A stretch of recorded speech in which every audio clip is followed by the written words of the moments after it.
Now, every week, I'm going to be speaking to someone who's hit the headlines, who's been in the thick of it. This week, the Labour MP Dawn Butler published an open letter revealing that she'd decided to close her constituency office in Willesden, in part because her staff had been attacked and verbally assaulted. She said the abuse had come after she'd defended the Black Lives Matter movement. And she joins me on the line now. Good afternoon. Hey, afternoon, Cathy. Dawn, thanks very much for joining me. Just, if you don't mind, if you could just take me through what happened in the days leading up to July the 8th, which was when you put out your letter on Wednesday. What happened to prompt you to close the constituency office?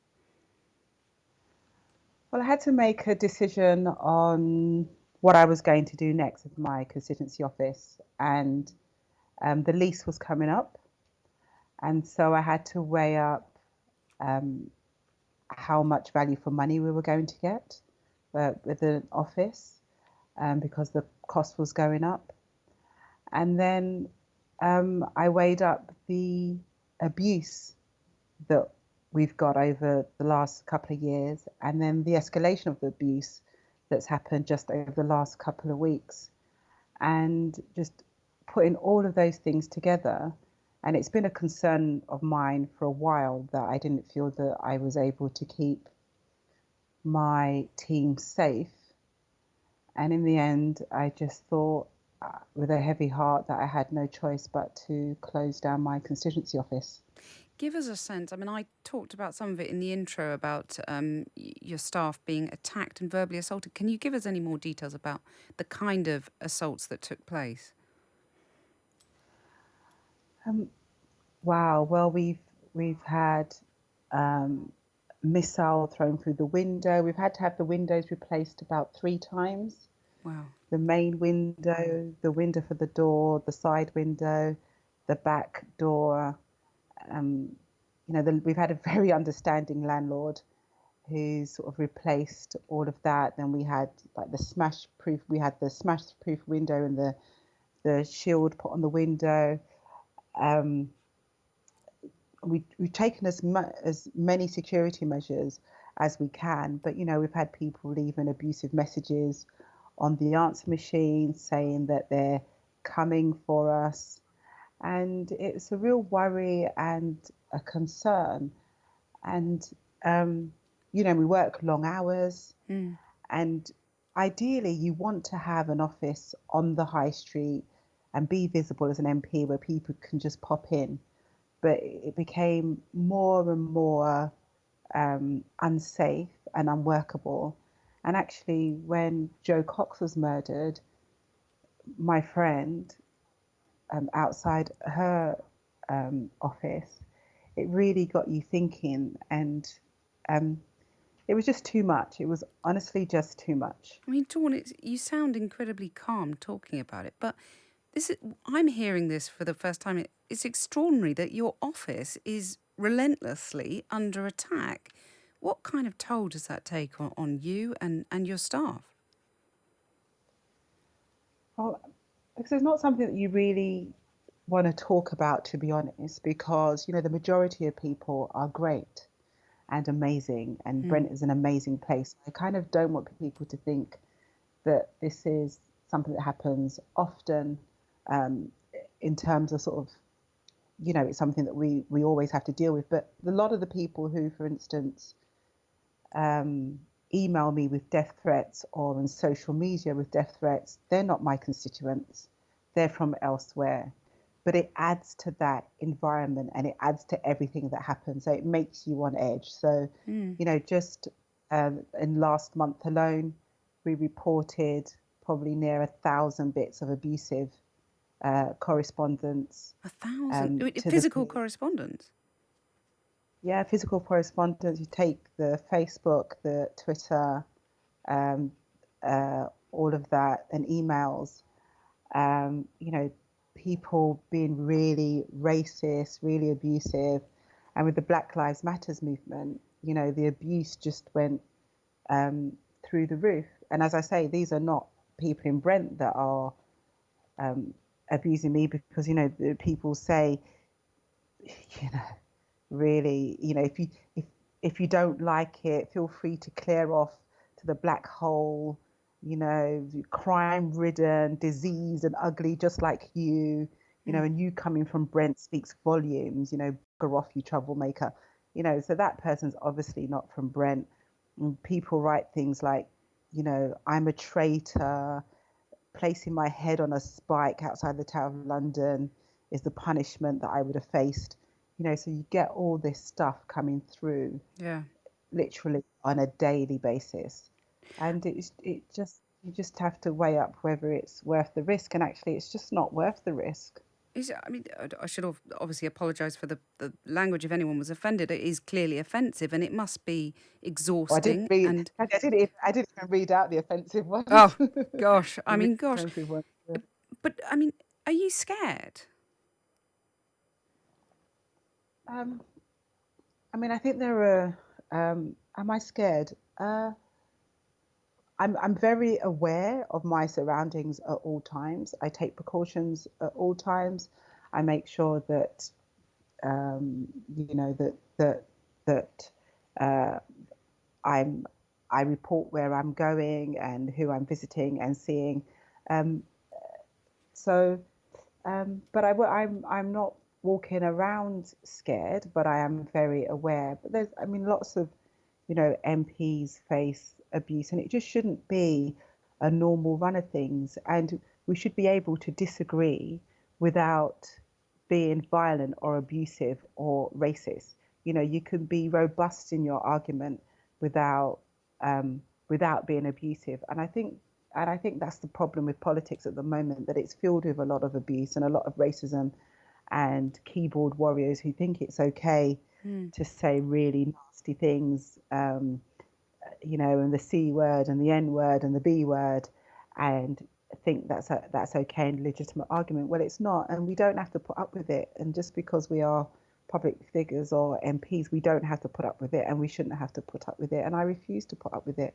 But nobody's going to scare me to silence or not representing my constituents, because I just won't allow that to happen. Have you ever wondered if you can carry on doing this job, though? I mean, you've talked about this onslaught, really.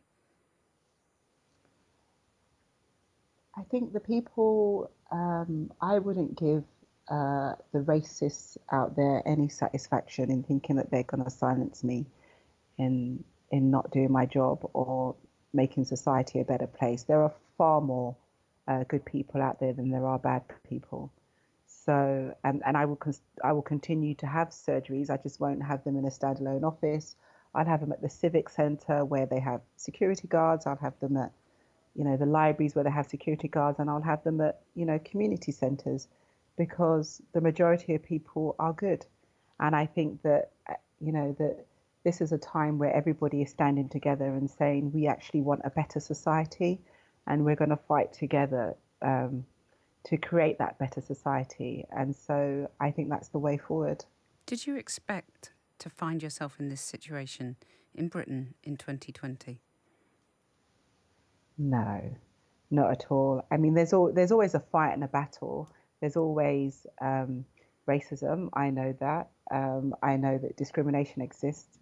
I know that. I think since Brexit happened, there was a very sort of dark turn when Brexit happened, and some of the abuse, and that's where the traitor language came out, and it didn't really help that politicians were using that language as well, and so that took a very dark turn, and I think then there's been that that kind of taint of that, and then Black Lives Matters, where people are now examining their actions and what they're doing and the systems that exist, and how we can be honest about what happens in society and try and dismantle some of those structural barriers. There are people who are wanting nothing to change because they've benefited from a system that discriminates, and so there's people that are fighting back, and and are kind of misguided in that, I think. So, but I didn't expect it. No. I mean, you sound exhausted by it, and understandably. I mean, is that fair to say? Depressed by it? I mean, It's absolutely exhausting, and it wasn't something that I really wanted to talk about, if I'm honest. Um, but I've had a discussion with my team, and they've said, you're going to need to talk about it, because if you don't talk about it, people won't know. But also, even just talking about it, my timeline was full of people who were saying that I was lying. And I just think that is exhausting, because I don't talk about instances of racism because, I want to. It's so that we can change the system. I don't talk about structural racism or, institutionally racism because I want to talk about it. I wish it didn't exist, but I want it to change. That's the reason why we're talking about it. So people denying denying it, it's just part of the problem rather than being part of the solution. And thank you for talking about it. And do you? I don't know. It's probably impossible to change the mind of someone with those kind of racist attitudes. But what would you say to explain to someone the impact this has on you as a human being? What would you say to someone thinking of writing some of the awful stuff that you've had, or hurling bricks through your window? I'd say, imagine if it was happening to you or a member of your family, how would you feel?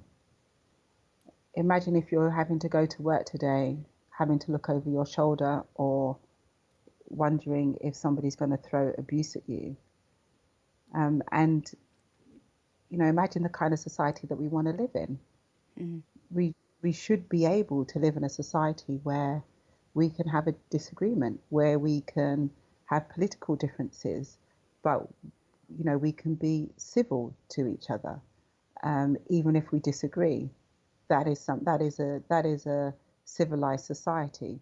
We shouldn't have to resort to death threats or racism or rude words to be able to make your point, because actually that just undermines your point.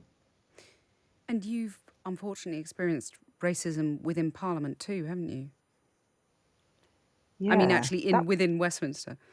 within within Westminster from fellow MPs. Now that was very much a surprise, but actually, when I looked back on it, and I've spoken about this, and I think I was rather naive to think that I could enter a workplace that is predominantly male, um, and and of a certain um, of a certain ilk, so sort of lots of the men from sort of, private school and all of that, and white men, and think that I'm not going to suffer racism. It was quite a naive thing to think that I would be in a place where there's 600 odd white male MPs, and I'm not going to be more than 600 odd, and I wasn't going to be discriminated against. But it was a bit of a shock, because you think that is the heart of democracy. Because someone But assumed you were a cleaner, didn't they?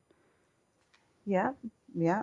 And as I said, there's nothing wrong with cleaners, but just to make that assumption, as though I didn't belong in that space, why would you do that? And there was a time when I went onto the terrace, and I was physically kind of stopped from going any further. And it was a Tory MP, and he said, "This place is going to wreck and ruin. They're letting anyone in nowadays." Oh, dear. And it took us a while to find out who he was, because he wasn't then brave enough to tell us who he was, but we found him in the end, and it was David Heathcote Amory, and he never denied it, at all. And so it just shows kind of the arrogance and the privilege of, this is a reserve for us to be here. I mean, Parliament was never designed for women to be there. It was never designed for black people or anybody of colour to be there, to be in those corridors of power and to be making decisions. And so it was quite a shock for people to change. But it's something that we have to do if we want to have better representation. Parliament should represent the country which it seeks to serve, which means more women, more people of colour, disabled people, LGBTQI plus people. It should have, the complete global spectrum of, society within Parliament. And just obviously to say that David Heathcote Amory is not on the line. I haven't had a chance to put what you've said to him to get his side of the story. Just finally, how hopeful are you? I'm trying to find a bit of hope because I found what you said really, really shocking. How hopeful are you that the Black Lives Matter movement will spark a global change on race?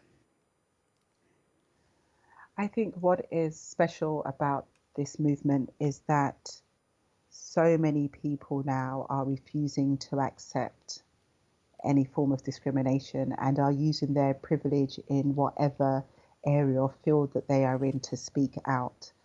And the reason why racism and discrimination exists is because of inaction.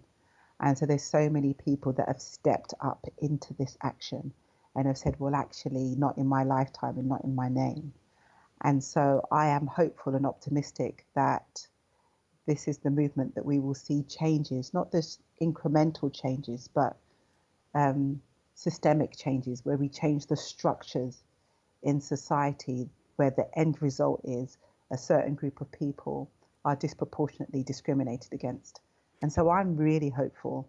And I think it's a number of things. I think it's the three generations, I think it's my parents' generation that came to this country who's faced overt racism, who taught us kind of resilience, that stood in the face of no blacks, no Irish, no dogs, and still survived all of that and gave like me and my brothers a good life. And then I think about my brothers and, their sort of resistance of all of that. And then I think the new generation saying, not only are we going to change this, we are going to show the world what it looks like.